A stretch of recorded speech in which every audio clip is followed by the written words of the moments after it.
Hola, bendiciones hermanos y hermanas. Damos gracias a Dios seguir meditando en las escrituras el día de hoy. Estamos leyendo la primera parte del libro de Crónicas, hoy en los capítulos del 10 al 16.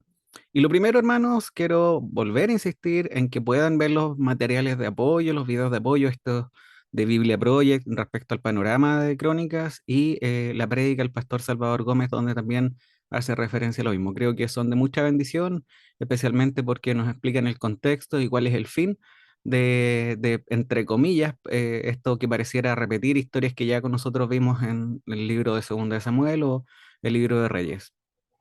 Pero es importante el poder entender de que en este contexto lo que buscan estas escrituras es animar a un pueblo que viene volviendo desde el exilio, recordar quién es Dios, cuál es la relación con su pueblo.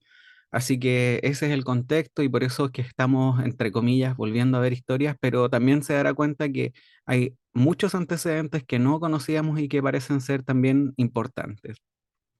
Hoy día en estos capítulos, en el capítulo 10, cuando nos encontremos con el relato de la muerte de Saúl, vamos a ver que la intención del autor detrás de este relato, al menos a mi parecer, es claro y profundo en su mensaje. Después de hacer un breve resumen de cómo murió Saúl, entrega el mensaje principal al final del capítulo 10.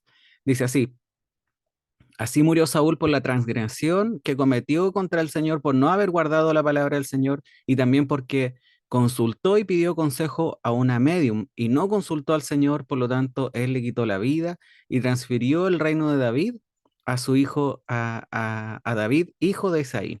Es decir, nos quiere mostrar las faltas de Saúl y cómo Dios es quien escoge a David, hijo de Isaí, como el rey de Israel.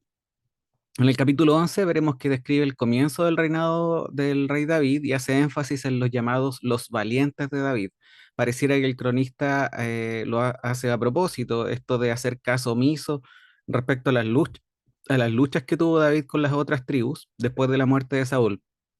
Al obviar estos datos hace que David sea alabado por todo Israel, entendiéndose como un pueblo unido. Por lo tanto, hay una intención al plantear este relato de esta forma. Luego en el capítulo 12 nos cuenta cómo el ejército de David crecía hasta el punto de que había un gran ejército como un ejército de Dios. Así lo relatan las escrituras y nos cuenta al final y lo resume así. Dice, verdaderamente había alegría en Israel. Así que usted notará que en este relato el autor intenta mostrar cómo las distintas tribus se fueron uniendo a David en su reinado, pero este era un motivo de gozo respecto a la unión, ¿ya? Entonces así vamos viendo un poquito cuáles eran los objetivos, el resaltar la unión y cómo esto era un motivo de gozo en medio de Israel. En el capítulo 13 veremos el traslado fallido del arca, seguramente usted lo recuerda, y cómo esta fue llevada a la casa de Obed-Edom y su familia. Dice que fueron muy bendecidos mientras el arca de Dios estuvo en su casa durante esos 3 meses. Luego en el capítulo 14 veremos la derrota de los filisteos en mano de David, la destrucción de sus ídolos, los cuales fueron quemados por orden de David, y en este relato se da un énfasis a cómo David consulta a Jehová antes de ir a cada batalla. David consulta a Jehová, este responde y David obedece. Ese es el ciclo en cada una de las batallas que leeremos en el capítulo 14. Y nuevamente al final del capítulo nos quiere mostrar algo importante, ya que dice que la fama de David se extendió por aquellas tierras, pero que el Señor fue quien puso el terror sobre las otras naciones por la mano de David. Cuando lleguemos al capítulo 15 veremos lo que se podría decir es que David aprendió de sus errores. Nuevamente vuelve a trasladar el arca, pero esta vez lo hace tal como indica la Torá. Les pide a los levitas que trasladen el arca, ya que la primera vez no lo hicieron conforme a la ordenanza, por eso les pide santificarse y que estos sean los que trasladen el arca. Y como ya habíamos comentado, es bueno gozarse y adorar, pero esto no puede ser separado de la obediencia de su palabra. La obediencia y la presencia de Dios en medio de nosotros es motivo de gran celebración.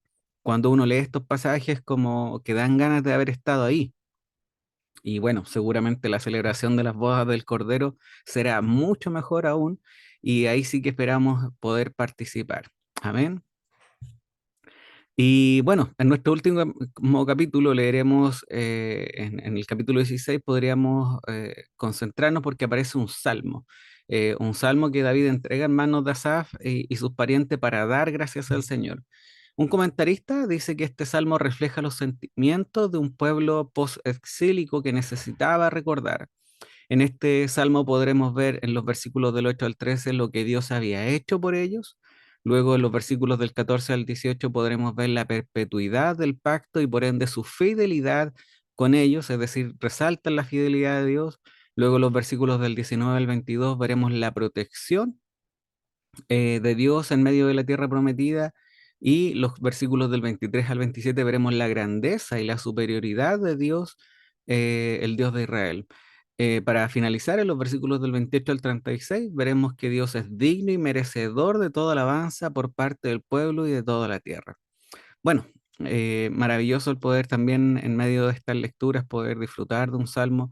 Creo que los salmos son tan maravillosos como misteriosos y por lo mismo nosotros debemos leerlos detenidamente más de una vez, así que hoy día los invito a hacerlo de esta forma y nosotros ojalá podamos exclamar, tal como nos dice este salmo: dad gracias al Señor porque Él es bueno, porque para siempre es su misericordia.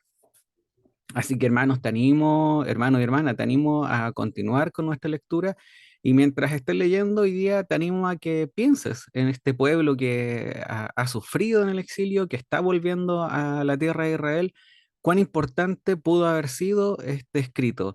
Imagínate tú volviendo ahí a este pueblo después de mucho sufrimiento, lo que implica en la mente, en el corazón de la nación, el poder disfrutar de estos escritos que recuerdan finalmente la fidelidad de Dios, quién es Dios y también el por qué vivieron lo que vivieron. Esto también podríamos meditar un poco la importancia que tienen las escrituras para nuestra vida, el poder recordar por medio de ellas el sacrificio de nuestro Señor, cuánto ánimo, cuánto aliento nos debe dar en medio de un mundo caído donde hay tanto sufrimiento, tanta pena, tanto dolor, pero cómo es motivo de gozo el poder recordar quién es Dios, cuál es el sacrificio de su Hijo y sobre todo la esperanza futura que nos entrega. Así que te animo, hermano, y espero que el Señor te bendiga y te guíe en tu vida.